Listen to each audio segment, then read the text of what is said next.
What's going on, my babies? Welcome back to another episode of The Spiritual Word. As always, I apologize for any noises in the background in advance and anything of that nature. And in today's episode, also before I start, I'd like to start these off with a disclaimer by stating that these are for entertainment purposes only. Always do your own research to come to your own conclusions, to make your own decisions, to have your own answers. And I believe in your ability to be your own person, as you've shown me by clicking on today's episode.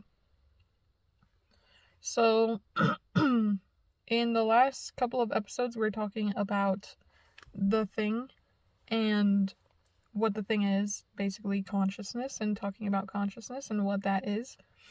And now I want to get into the mechanics of how consciousness itself works through our everyday experience. So, in order for you to understand how it works, you have to understand what it is. And consciousness is everything. Every single outcome, every single possibility, every single idea, every single feeling, every single thought. It's everything. It's matter, it's the ether, it's what you don't see, it's what you do see.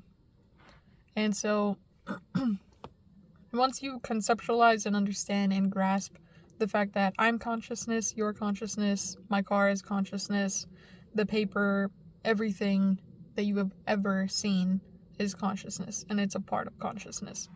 And also, I don't know if I stated that I apologize for any noises, but if you can hear the plane, I'm sorry for that. So, once you understand that you are everything and everything is you, we get into how it works. So there's 3 parts basically to the concept of human and being a human, and the best way that I can describe this is, I guess, is like the manifestation of reality. So there's 3 parts to this, and we're getting into the second part. And in order for you to understand one of the parts, or the second part of this, you have to also understand the third part of this. And for the third part, I'm just going to make a really brief, really short statement. But basically, it's manifestation. And it's the everything that you see. So, in order to understand how it works, you have to know what it is, and then the outcome of what it does. And what it does is conceptualize into reality, aka you are everything incarnated. So you are the existence of how it works. Now, getting into how it works, this is also going to be multiple parts just because I want to make these brief and concise. So, how it works is basically kind of like machinery. Machinery, you tell it what to do, and it does that set assignment. So consciousness doesn't have an understanding of itself, or the way it works, it doesn't understand that it's consciousness. And so to understand how it works, you have to understand that it's like machinery, and the machine itself is conscious. The machines that it produces are not always conscious because of the way that it works. So, for example, the manifestation of consciousness creating a human being is that a human being is self-aware, and that a human being has the ability to be self-aware. And it's what sets us apart from most other things in this reality. But, however, we are still the same things. Like, this car that I'm sitting in, it's the same thing that I'm made out of. It's just a different thing. It does a different thing, and it has a different set of operations and orders and rules and things that it's capable of and things that it's not capable of. But that doesn't make it any greater than or less than a human being. We're all made out of the same thing, and I want to reiterate the fact that everything is equal, everything is neutral in itself. It's kind of like how I explained, if you are in a box and I'm in a box and I tell you to go up and down, or if I'm telling you to go left and right, you're still in this box. So left and right, there's no better or less than. They're just directions, they're just the thing that exists. The same thing comes into play when we're talking about consciousness and the fact that I'm a human being, and it's what sets me apart from, I don't know, the hat that I'm wearing today. So, because consciousness is everything, you need to understand that there's no right or wrong when it comes to how it works. How it works is simply a mechanical mechanism, and it's kind of like code. This is why spiritual people, or at least the spiritual people that I've come across, they talk about life being a matrix, and that in order to escape your reality, you have to escape the matrix, and blah, blah, blah, and whoop-de-doo. And basically, it's because it's kind of like if you are working on a computer, you need that computer to do something for you, and that's what you're trying to produce, right? If you're trying to produce, I don't know, like a phone application or an app on your phone, you have to put the rules, the conditions, the regulations in order for that set, what's it called? That app to do whatever its purpose is to do. Now, your purpose or the idea of what you want this phone to do is the conceptualization, right? You come up with an idea, that's the concept. In order for you to execute the concept, you have to bring it into physical reality with a set of rules and a set of regulations for it to function in a said way. Like, if you are programming like a set of code, right? A code on a computer, you are basically telling it, okay, if the user inputs this, this is what it'll do. And this is what you can't do, and this is what you can do, and this is how you're going to do it. And so, for you to understand how reality works, is one, to understand that everything is the concept of that thing, and everything is the manifestation of that concept. So when you're having an idea, you're in the ether, and the ether is everything. So the fact that you have that idea means that the ether is capable of producing that. You're never going to come up with an idea that you are not able to execute. And you are never capable of coming up with an idea that is not possible in this physical reality, even if you think that it's impossible. Like, if I tried to jump off a building and I'm like, I'm going to fly, of course I'm not going to fly because of the way that we as a human being function. Like, I don't have wings like a bird has wings. A bird is made to fly, right? And because I don't have that, it sets a limitation to the way that I think. I think that I can't fly, so I'll never try to fly. Versus thinking I have the capability of flying because I can make myself wings, because I know that if I have wings, I can fly.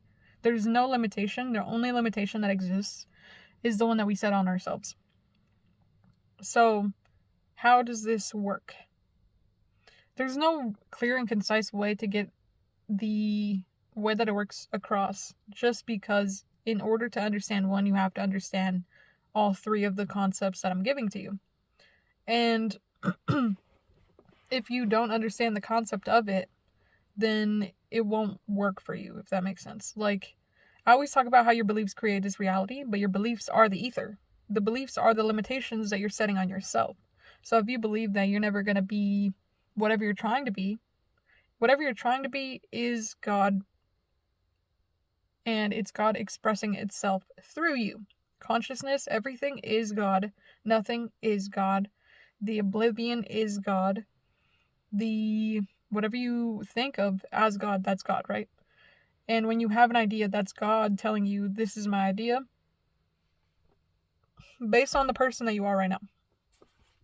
So, for example, if I'm a really horrible person, the way that my expression of God is going to exist is by giving my person, my individuality,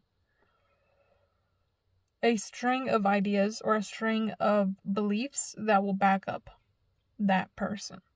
So you are God, and you are the expression of God at the same time. And so when you are experiencing being God, there's no right or wrong in God's mind, because God is just it's just a force. It's just here. It just is what it is, and you choose what you do with that force. So when we're talking about the second part, we're talking about the individuality that is created through your manifested being. God came up with the idea of being a human in order to basically experience itself. Like, we're here in this universe in order to experience what it's like to be a human. And so in order for you to experience what it's like to be a human, the idea had to be produced, and then the outcome had to be created. Like, it's not or better yet, like, when we think of evolution, that's the process of what it took to be a human. We were basically a monkey at one point, and then we evolved, right? So that's the mechanism of how it works. the consciousness has the capability of doing anything. So the evolution of how you get there is the way that it works. So for example, I don't, you know what, I'm not going to talk about how to conceptualize this as like any more than I already have, just because I feel like it might confuse you more if you're already confused. So basically, the way that it works is mechanical. It doesn't know that it's sentient. My brain doesn't understand that it's sentient. My eyes don't understand that they're eyes. My face doesn't understand that it's a face. My car does not understand that it's a car. And that's what sets us apart from being the manifestation of something that just is. We are not something that just is. We're something that can produce. We're something that could be. And so we are basically like a branch on a tree. We don't understand that the tree itself is the tree until we can see it from an outside point of view. And the only way that we can see it from an outside point of view is the manifestation of that. So the way that the tree is going to grow is the way that the tree works. Through evolution, trees have learned to produce certain chemicals, and it's kind of like there's animals that produce poison like on their skin to protect themselves from predators, but that thing itself, like the poison itself, is not a sentient idea, or like it's not a sentient being. And because that, like, your sweat glands are not sentient, and that's something that it works for you in a mechanical way that you don't understand that it's working for you in a mechanical way. Like, for example, the saliva that's in your mouth is made to break down food, for you to eat food, or made to break down chemicals in your food or chemicals in your mouth so you can process them. And so that's basically like if God was the voice, you would need a way of producing that thing, but that thing itself that produces wouldn't necessarily know that it's producing. Like when we create machinery, the machines don't understand that they're creating something. They're just doing what's being told. So that's how the thing itself works. And in order for you to use this, which I'll go into further details in the next couple of parts, you have to understand that everything is mechanical. So therefore, if you have really bad experiences, it's only bringing you the same things. You are a machine, essentially. Not that you're a machine, like I'm not saying that concretely, but you work like a machine. And so in order for that machine to create, it has to have the set of rules. And it has to have this set of, this is what this does, this is how to do this thing, and produce this thing. But your body itself doesn't understand that it's sentient. This is why a lot of people are, they run on autopilot. And why some people have the easiest time with manifestation, and why some people have a really hard time with manifestation. It's simply the process of allowing yourself to produce. And you yourself understand that you are producing, which enables you to have this idea of right and wrong. Your body doesn't know that it's producing feelings when it's producing feelings. If you're somebody who's really, really anxious or really depressed or really hyper, your body doesn't know that it's that. The body only exists, so the body is going to do whatever it's meant to do, whatever it's existing in right now. And because you have the ability to conceptualize any idea, because you are God experiencing itself, then you have the capability of not liking where you sit or liking where you sit. And basically that's all I'm going to be able to express without going into the third part, which is how to manifest, or the manifestation of those three things. And when we talk about the holy, or like if you went into church and people were praying, if they're Christian or Catholic, they always do the Holy Trinity cross. And those are the three parts.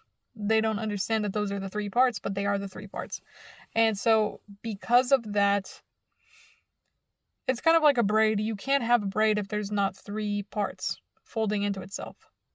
So that's all I'm going to be able to talk about for, the next couple of parts, because I really want, you to understand what I'm saying when I'm saying the things that I'm saying. So in order for that, I feel like repetition is a really good way to do that, other than just sitting there and thinking about it. So I'm going to just conclude this on the fact that we are a mechanical being. We work mechanically, and we have a set of functions that will be produced through us. And those said functions, like your brain doesn't understand that it's processing.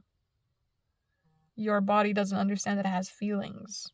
My body doesn't understand that it's moving when it's moving. It's just a thing. It just is, just like God itself, or consciousness itself.